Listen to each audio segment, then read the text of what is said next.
장애를 딛고 희망으로 선 헬런 켈러. 나는 무대 위로 한 발 한 발 천천히 올라갔어. 80살을 앞둔 탓에 다리가 후들거리고 숨이 가빴지만 마지막일지도 모를 이 연설에 최선을 다하고 싶었지. 무대에 서서 친구 폴리의 손바닥 위에 글을 쓰자 폴리가 나를 대신해 말하기 시작했어. 여러분, 나는 헬런 켈러입니다. 평생 앞을 보지 못하고 소리를 듣지 못했습니다. 하지만 슬퍼하거나 절망하지 않았습니다. 가장 아름다운 것은 마음으로만 느낄 수 있으니까요. 연설을 마쳤을 때 무대의 떨림으로 우렁찬 박수 소리를 느낄 수 있었단다. 나는 태어난 지 19개월이 되었을 때 열병을 앓았어. 그 뒤로 볼 수도 들을 수도 없게 되었지. 세상은 온통 고요하고 깜깜한 어둠뿐이었어. 그때부터 내 주변에는 사고가 끊이지 않았단다. 1살짜리 동생이 잠들어 있는 요람을 뒤집는가 하면 계단을 내려가다 발을 헛디뎌 구르기도 했어. 하루는 젖은 앞치마를 말리려다 불을 낼 뻔도 했지. 나는 먹고 싶거나 갖고 싶은 것이 있어도 어떻게 표현해야 할지 몰라 너무 답답했어. 그때마다 바닥에 드러누워 소리를 질러냈단다. 으아! 으아! 7살 때였을 거야. 어느 날 우리 집에 낯선 사람이 한 명 찾아왔어.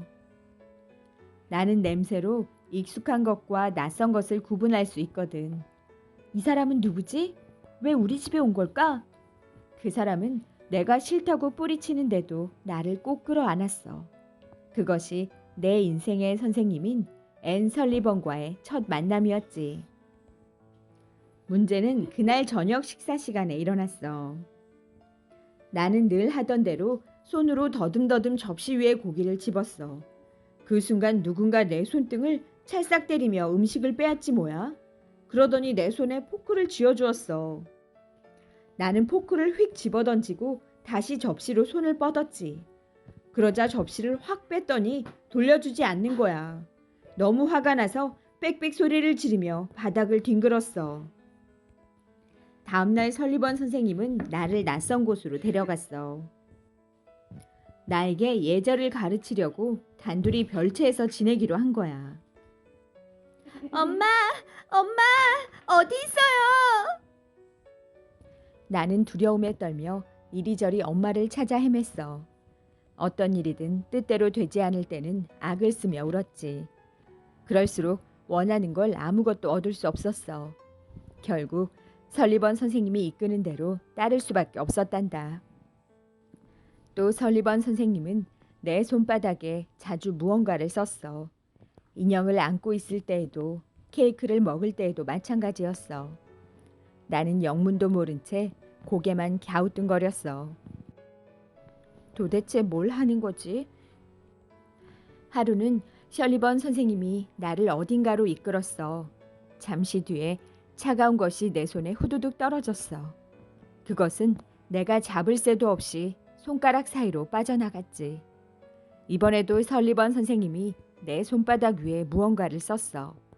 그 순간 번개를 맞은 것처럼 문득 깨달았어. 아, 이 차가운 것을 나타내는 말이구나. 그건 바로 물이라는 글자였지. 난생 처음으로 모든 것에 이름이 있다는 사실을 알게 된 거야. 내가 궁금한 얼굴로 설리번 선생님의 볼에 손을 갖다 대자 내 손바닥 위에 다시 글자가 쓰였어.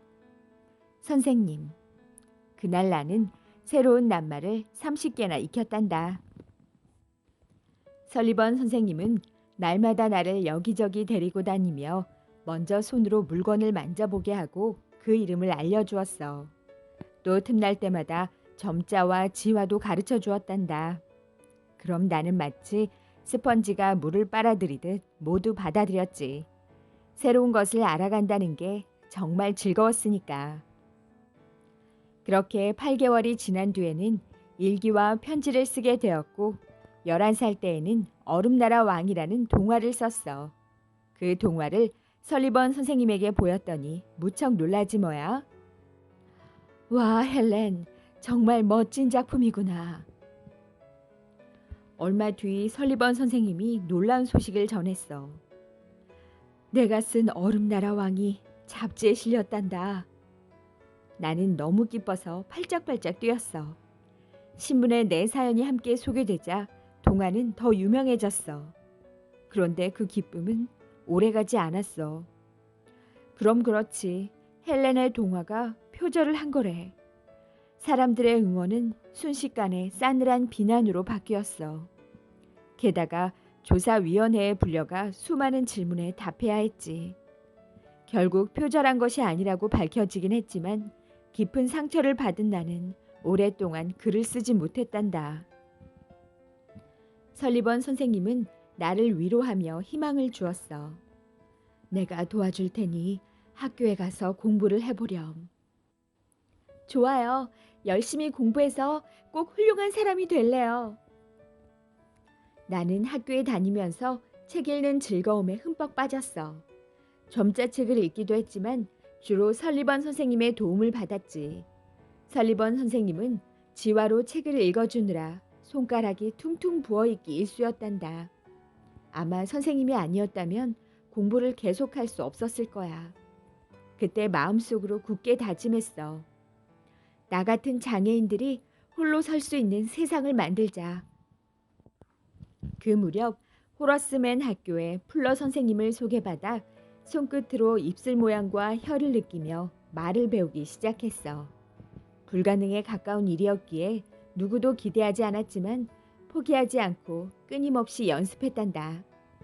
발음은 부정확하지만 마침내 말을 할 수 있게 되었어. 자신감이 붙자 더 큰 욕심이 생기지 뭐야. 선생님, 저 하버드 대학에 가고 싶어요. 내 말에 설리번 선생님은 깜짝 놀라며 말렸어. 거긴 장애가 없는 사람들도 들어가기 힘든 곳이란다. 하지만 나는 밤낮을 가리지 않고 열심히 공부해서 하버드 여자대학인 레드클리프에 당당히 합격했어. 대학에 입학한 최초의 중복 장애인이었지. 대학 공부는 생각했던 것보다 훨씬 어려웠어. 설리번 선생님이 강의 내용을 지화로 알려주면 나는 밤새 점자 타자기로 정리를 했지. 아휴, 잠잘 시간도 부족하구나. 시험을 치를 때에는 설리번 선생님이 문제를 읽어주었어. 그러자 다른 학생들이 내 실력을 의심하며 수군거렸나 봐. 설리번이 모두 가르쳐주는 게 틀림없어. 결국 설리번 선생님 없이 감독관들 앞에서 시험을 치렀어. 시험 결과가 나오자 그제서야 사람들은 나를 믿어주었지. 아, 삐뚤어진 시선으로 장애인을 바라보는 사람이 많구나. 나중에 사람들의 잘못된 생각을 꼭 바로잡겠다고 결심했어. 대학을 졸업한 뒤 글을 쓰고 연설을 하며 장애인의 처지를 알리는 일에 매달렸어. 설리번 선생님은 언제나 내 손발이 되어주었단다. 어느덧 시간이 흘러 설리번 선생님이 늙고 병들었어. 선생님, 어서 일어나세요. 선생님 곁에서 간절히 기도하며 정성껏 간호했지만 설리번 선생님은 끝내 숨을 거두었어. 내 눈에서 눈물이 멈추지 않고 흘러내렸어. 선생님이 평생 저를 도와주셨던 것처럼 저도 힘없고 약한 사람들을 위해 살게요. 그 뒤 나는 폴리 톰슨의 도움을 받으며 활동했어. 장애인들을 위한 모금운동을 펼치고 일반인들과 차별하지 말아달라고 목소리를 높였지. 내 활동은 장애인을 넘어 차별받는 모든 사람으로 넓어졌어. 수많은 여성과 흑인도 차별 속에서 고통받고 있었거든. 전쟁이 한창 벌어질 때에는 전쟁에 반대하는 운동을 하고 병원에 방문해서 부상당한 군인들을 위로했단다. 한쪽 팔을 잃은 군인, 두 눈을 잃은 군인, 많은 군인이 장애를 입고 절망에 빠져 있었어. 헬렌, 저는 너무 불행해요. 앞으로 어떻게 살아야 할까요? 장애 때문에 불편해질 수는 있지만 불행해져서는 안 돼요. 당신에겐 가족이 있고 행복한 세상도 그대로이니까요. 나는 39개의 나라를 돌며 연설을 했어. 그 덕분에 장애인 학교와 시설이 점점 늘어났지. 그런데 80살을 넘기자 눈에 띄게 몸이 약해졌어. 사람들을 만나는 것조차 힘들어졌지. 때때로 눈을 감고 마지막 연설을 가만히 떠올려 본단다. 장애를 극복하기 위해 온 힘을 다해 노력했고 결국 나는 이겨냈습니다. 그래, 나는 자신 있게 말할 수 있어. 열정적으로 살아온 내 삶이 참으로 아름다웠다고.